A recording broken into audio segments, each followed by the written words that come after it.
Hi guys, I am Ratan Pandey. Welcome back to my channel Shakespeare Spoken English. Guys, आज spoken class का 17वां दिन है और आज की शुरुआत मैं विवेकानंद के एक कोटेशन से करना चाहता हूँ। Nothing is impossible if you have self confidence. इसका मतलब हुआ दुनिया में कोई भी काम असंभव नहीं है अगर आपके पास आत्मविश्वास है, अगर आप उसे करना चाहते हैं, अगर आप मेहनत से नहीं घबराते हैं, अगर आप इस दुनिया में अपने सपनों को साकार करना चाहते हैं। और एक बार आप शांति से सोच के बताएं, क्या अंग्रेजी के बिना इस दुनिया में कोई भी सपना साकार हो सकता है? यदि आपका जवाब है नहीं, तो प्लीज आप मेरे साथ आए और केवल 60 दिनों में अंग्रेजी बोलना सीखें। साथ ही जो विद्यार्थी इस चैनल पर नया है, प्लीज इस चैनल को सब्सक्राइब कर लें, जिससे कि आने वाला कोई भी नया वीडियो सबसे पहले आपको मिले और आपका पढ़ाई कंटिन्यू रहे। आज हम लोग पढ़ने जा रहे हैं use of even if, unless और इफ। चलिए अब अपने यूज को पढ़ते हैं। Use of even if. Even if का मतलब होता है भले ही। पहले कुछ उदाहरण लेते हैं। भले ही तुम दिल्ली जाओ, मैं तो पटना ही जाऊंगा। भले ही वह झूठ बोले, मैं तो उसकी मदद करूंगा। भले ही वो मुझ पर विश्वास न करे, मैं उसकी मदद करूंगा। भले ही तुम यहाँ मत आओ, मैं तो तुम्हारे घर आऊंगा ही आऊंगा। भले ही तुम मुझसे घृणा करो, मैं तो तुझसे प्यार करूंगा। भले ही तुम मुझे भूल जाओ, मैं तुम्हारी मदद करता ही रहूंगा। इस तरीके का वाक्य जिसमें आगे भले ही हो और आगे वाला वाक्य पीछे वाला वाक्य को अपोजिट हो, उसको हम लोग बनाएंगे सब्जेक्ट प्लस V1 में S या ES। V1 में S या ES कब लगाएंगे? जब सब्जेक्ट हुआ और एक नाम हो तब। चले एक वाक्य को बना के देखते हैं। इसमें पहला वाक्य है भले ही तुम दिल्ली जाओ, तो भले ही तुम दिल्ली जाए आगे वाला हिस्सा है और एक पीछे वाला हिस्सा है। आगे वाले हिस्सा को आगे बनाएंगे और पीछे वाले हिस्सा को पीछे बनाएंगे। तो चले आगे वाले हिस्से को बनाते हैं। तो पहले भले ही के लिए हम ऐसे इवन इफ लिख देंगे। अब इसमें जो आगे वाला यहाँ पे क्लॉज है, तुम दिल्ली जाओ, तुम दिल्ली जाओ, तो इसमें सब्जेक्ट क्या है? तुम, सबसे लास्ट जाओ और आपका दिल्ली। मतलब जो रूल जानते हैं उसी में बनेगा। भले कि इवन लिख देंगे, उसके बाद से इसमें सबसे पहले सब्जेक्ट लेंगे, फिर अंतिम लेंगे और बीच वाले लेंगे। उसी तरह से पीछे वाला भी बनाएंगे। सबसे पहले सब्जेक्ट लेंगे, फिर सबसे अंतिम जाऊंगा, इसमें ही का कुछ नहीं होगा, यार आपका 3 नंबर। मतलब आगे वाले भाग को भी पहला अंतिम बीच वाले और पीछे वाले भाग को भी पहला अंतिम बीच वाले। इस रूल से हम लोग बनाएंगे। चलो हम लोग बनाते हैं। भले ही कि हमने इवन इफ लिख दिया है और पहले आगे वाला हिस्सा बनाएंगे, फिर पीछे वाला हिस्सा बनाएंगे। आगे वाला हिस्सा कैसे बनेगा? पहले सब्जेक्ट, फिर सबसे लास्ट में, फिर बीच वाला। पीछे वाला हिस्सा भी कैसे बनेगा? सब्जेक्ट, सबसे लास्ट वाला और फिर बीच वाला। अब इसमें सब्जेक्ट क्या है? तुम का होता है यू। 2 नंबर जाना, 1 नंबर बन गया। एक के बाद 2 नंबर जाना का होता है गो। 3 नंबर दिल्ली का होता है टू दिल्ली। आगे वाला हिस्सा बन गया और पीछे वाला हिस्सा को बनाएंगे। 1 नंबर सब्जेक्ट मैं का होता है आई। 2 नंबर जाऊंगा। अब आप लोग एक बात पढ़ ले, जिसको मैं फ्यूचर इंडिफिनिट पढ़ाऊंगा। अगर जाऊंगा रहे, लास्ट में गा रहे, तो जाऊंगा का होगा विल गो। पढ़ूंगा विल रीड। हंसूंगा विल लाफ। मतलब वर्ब के लास्ट में अगर गा रहे तो उसको पहले विल लग जाएगा। जैसे मदद करूंगा विल हेल्प, सोचूंगा विल थिंक। मतलब वर्ब के लास्ट में अगर गा रहे तो उसके पहले हम लोग विल लगा देंगे। इसको डीप में मैं फ्यूचर में पढ़ाऊंगा। तब देखिए, 1 नंबर पहला मैं का ही हो गया। 2 नंबर जाऊंगा का होगा विल गो।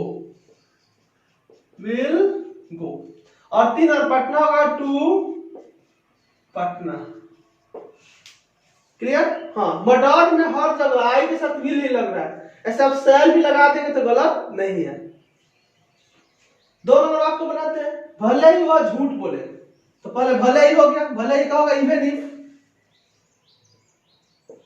अब आगे वाला भाग को आगे बनाएंगे, पीछे वाला भाग को पीछे बनाएंगे। तो आगे वाला भाग क्या है? 1 नंबर पहला, 2 नंबर अंतिम, 3 नंबर बीच वाला। फिर पीछे वाला भाग में एंट्री मारेंगे। 1 नंबर पहला, 2 नंबर अंतिम, 3 नंबर बीच वाला। पहले आगे वाले हिस्से को बना रहे हैं हम। पहले वो हुआ का होगा ही। 1 के बाद 2 नंबर बोलना, चूंकि झूठ बोलना इसलिए होगा टेल। और फिर 3 नंबर झूठ का होगा अ लाई।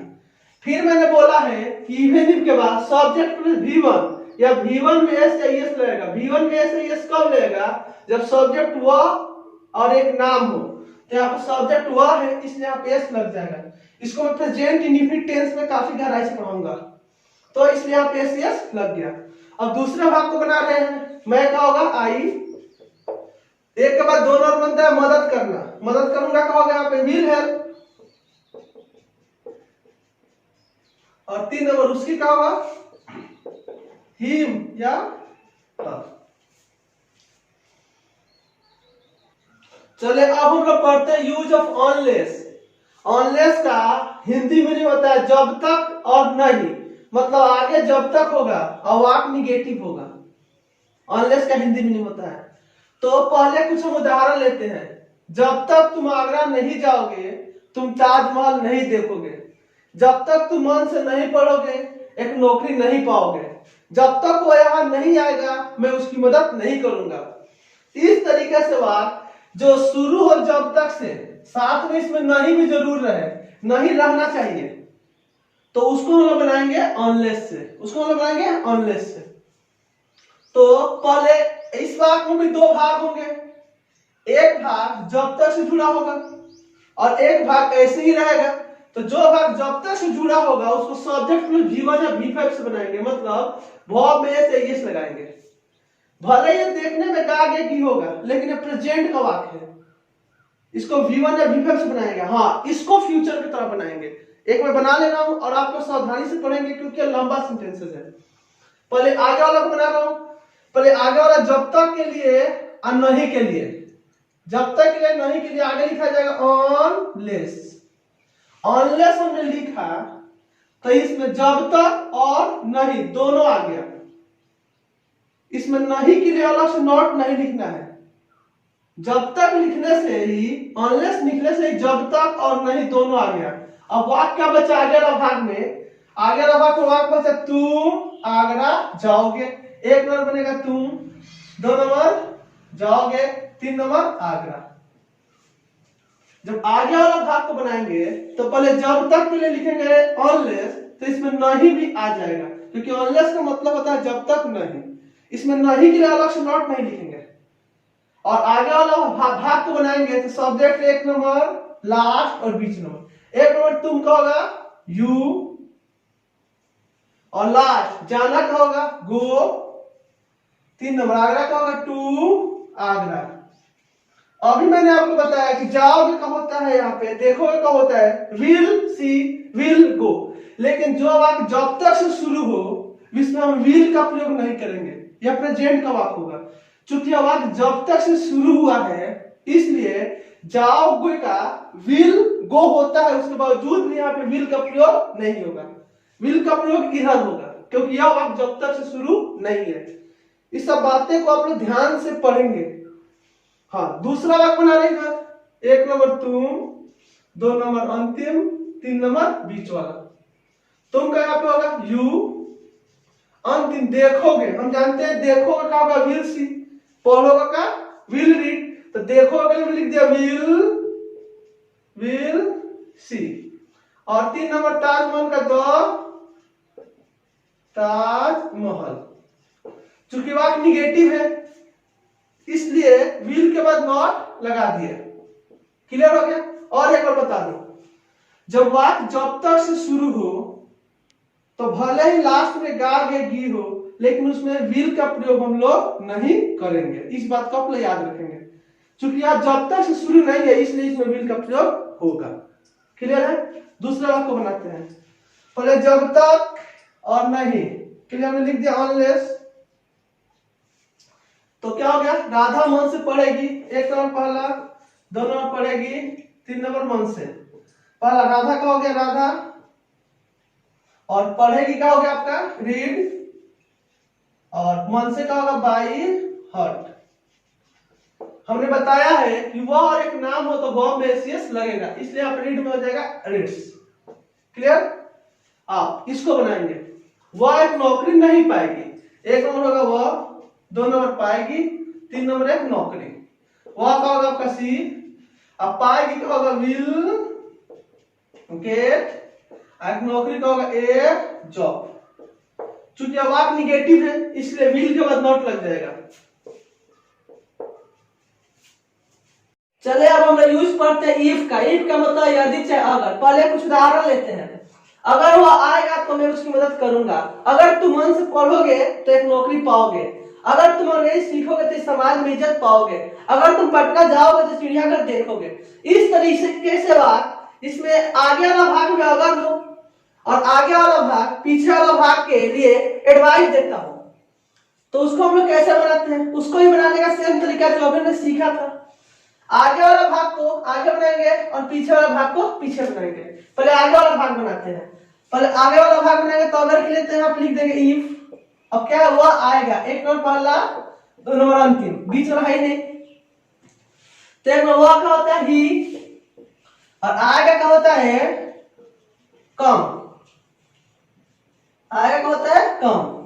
अब आप लोग देखें, अगर बात अगर से हो तो भले गा गे गी हो लेकिन यहाँ पे विल नहीं लगेगा। ये बात का ध्यान रखेंगे। विल इसमें लगेगा क्योंकि यह बात अगर से शुरू नहीं है। यह बात अगर से शुरू है तो भले ही गा गे गी रहे लेकिन यहाँ पे विल का प्रयोग नहीं होगा। यह प्रेजेंट इंडेफिनिट टेंस होगा। इसलिए यहाँ पे ही है, ही या एक नाम के साथ वर्ब में इस लगेगा तो यहाँ पे क्या होगा, कम्स हो जाएगा। मैं इसको काफी अच्छा से प्रेजेंट इंडेफिनिट टेंस में पढ़ाऊंगा। इसको बनाए, एक नंबर पहला, दो नंबर अंतिम, तीन नंबर बीच वाला। मैं क्या होगा, आई मदद करूंगा। मदद करूंगा क्या होगा, विल है। और उसकी क्या होगा, हिम। इस तरह इसको पहले अगर के क्या लिख देगा, इफ। अब आगे वाला जो भाग है उसको बनाएंगे पहले, एक नंबर पहला, दो नंबर अंतिम, तीन नंबर बीच वाला। पहला का तुम का होगा यू, अंतिम सीखना का होगा लर्न, और अंग्रेजी का होगा इंग्लिश। पीछे वाला बनाएंगे, तुम समाज में इज्जत पाओगे। एक नंबर तुम, दो नंबर पाओगे, पीछे से रिवर्स, तीन नंबर, चार और आपका पांच। तुम का होगा यू, पाओगे लास्ट में क्या आगे होगा विल गेट। एक नंबर बन गया, दो नंबर, तीन, इज्जत का रिस्पेक्ट, और समाज में इन द सोसाइटी। चलिए आज के क्यूज की शुरुआत करते हैं। उसके पहले जो कल बच्चे सही उत्तर दिए उनका नाम है अभिषेक, पिंटू, रिंकू, श्वेता, रजनीश, पूजा, खुशी, सुमित, सूरज, आकाश, मधु, विनय। इन बच्चों ने सही उत्तर दिया और कल के क्वेश्चन का आंसर यह था। आज भी मैंने आप लोगों को 5 सेंटेंसेस दिया है जो मैंने आपको पहले पढ़ा दिया है। आपको इन 5 सेंटेंसेस में जहां पे स्थान खाली है उसको प्रॉपर वर्ड से भरना है जिससे कि इन वाक्यों का अर्थ पूर्ण हो जाए। अगर आप इसे बना लेते हैं तो प्लीज कमेंट करके मुझे बताएं, मुझे खुशी होगी।